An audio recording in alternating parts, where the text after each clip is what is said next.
प्रभु यीशु मसीह के मधुर नाम में आप सबको जय मसीह की। आज 19 मई 2021 का दिन आप सबके लिए आशीषित रहे। एक गीत गाएंगे, संभाल प्रभु जी जीवन के हर पल में।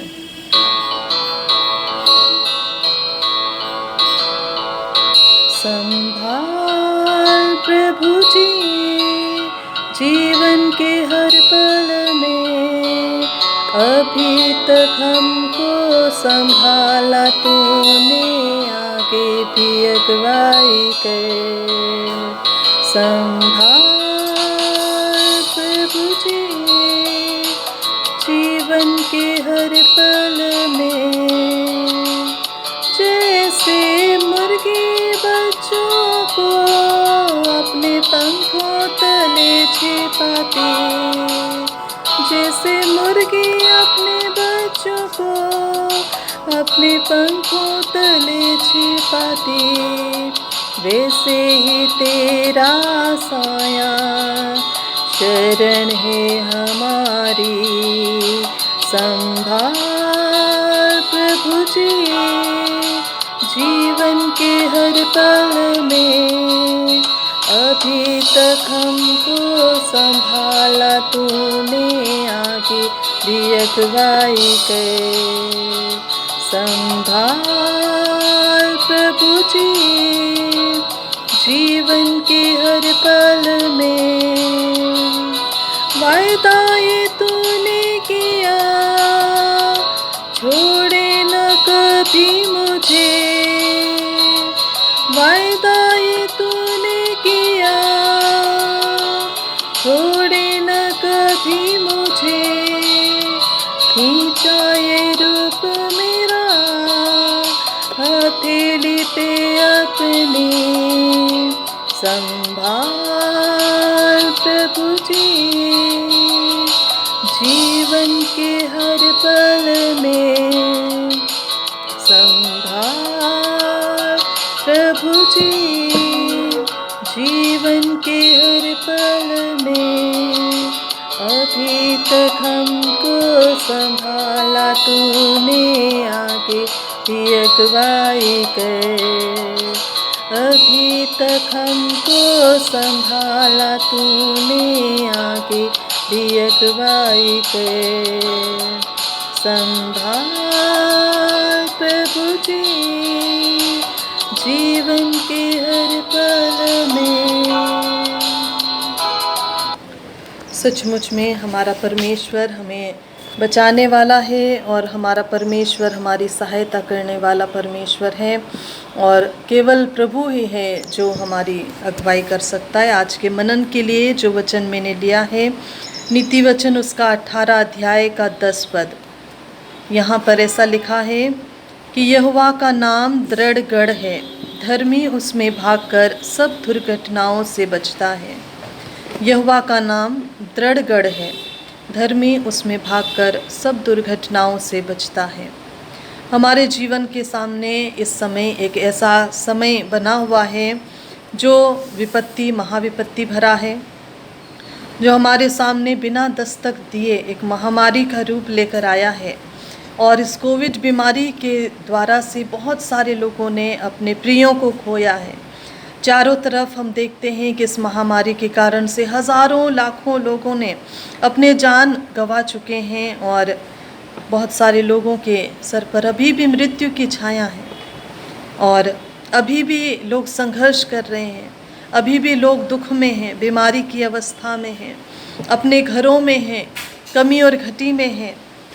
हम देखते हैं कि बहुत सारे लोगों ने अपने प्रियों को खोया है, किसी ने अपने माँ को खोया है, किसी ने अपने पिता को खोया है, किसी ने भाई को, किसी ने बहन को, किसी ने अपनी बेटी को, किसी ने अपने बेटे को, किसी ने पत्नी को, किसी ने पति को।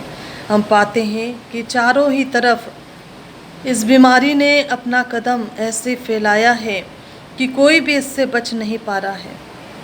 वचन हमें सिखाता है और हमें प्रोत्साहित करता है कि यहोवा का नाम दृढ़ गढ़ है और धर्मी उसमें भागकर सब दुर्घटनाओं से बचता है।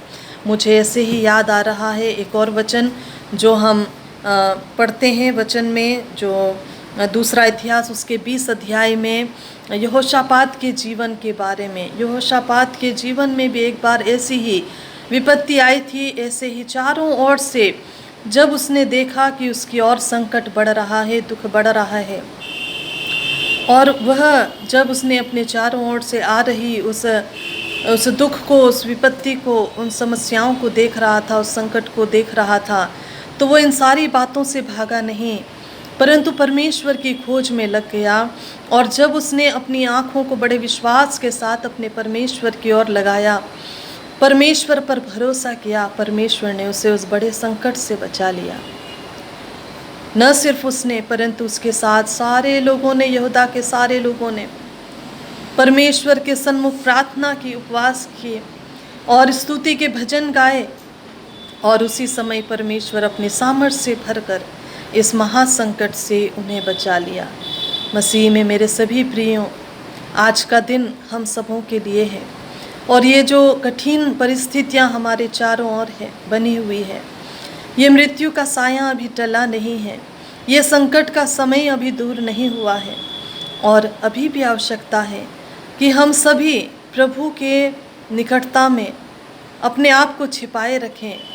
प्रभु जो हमारा दृढ़ गढ़ है, जब हम उसकी ओर भागते हैं, विश्वास के साथ उस प्रभु की निकटता में हम जाते हैं, तो हमारा पिता परमेश्वर विश्वास योग्य प्रभु है, और वो हमें इस महामारी से, मृत्यु के साए से, इस दुर्घटनाओं से और इन सारी आपदाओं से बचाने में सक्षम है।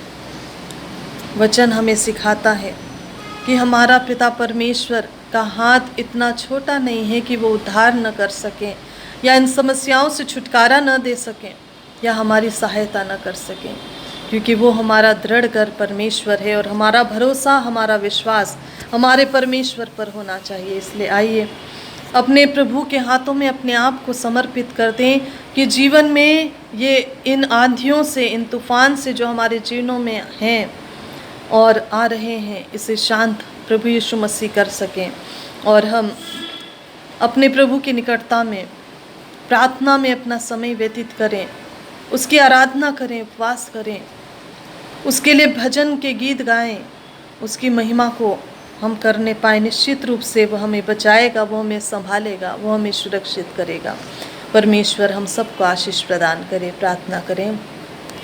प्रेमी और दयालु परमेश्वर, आज के वचन के माध्यम से आपने हमें सिखाया है कि हम आपकी ओर देखें, क्योंकि आप हमारे दृढ़ गढ़ हैं, और जब हम आपकी ओर भागते हैं, आप हमें बचाने वाले हैं। हाँ मेरे परमेश्वर, उन सभी लोगों पर हम आपकी दया को चाहते हैं जो बड़े विश्वास के साथ आपको देखते हैं। न सिर्फ हम उन सभी विश्वासियों के लिए, लेकिन पिता परमेश्वर, हम पूरी मानव जाति की सुरक्षा के लिए प्रार्थना करते हैं। पिता, जिसे आपने अपने स्वरूप में बनाया, मेरे पिता, मेरे परमेश्वर, तरस से भरकर अपनी करुणा को दिखाएं, अपनी दया को दिखाएं, और ये विपरीत परिस्थिति टलने पाएँ। पिता हे प्रभु परमेश्वर, आपकी दया को हम देखते हैं, आपकी क्षमा को हम चाहते हैं कि हमारे जीवन के सारे पाप और गुनाह प्रभु यीशु मसीह के नाम से क्षमा किए जाएं, और आप में हर एक प्रभु नया जीवन प्राप्त करते हुए आपकी महिमा में इस्तेमाल किए जाएं। पिता, आने वाले समय की हर एक बात में प्रभु हम सभी आपकी उपस्थिति में चलें, आपकी अगुवाई में चलें, और आपके सुरक्षित हाथों में रहने पाएँ। विश्वास योग्य प्रभु यीशु मसीह के नाम से हम मांगते हैं, आमीन। परमेश्वर आप सबको आशीष दे।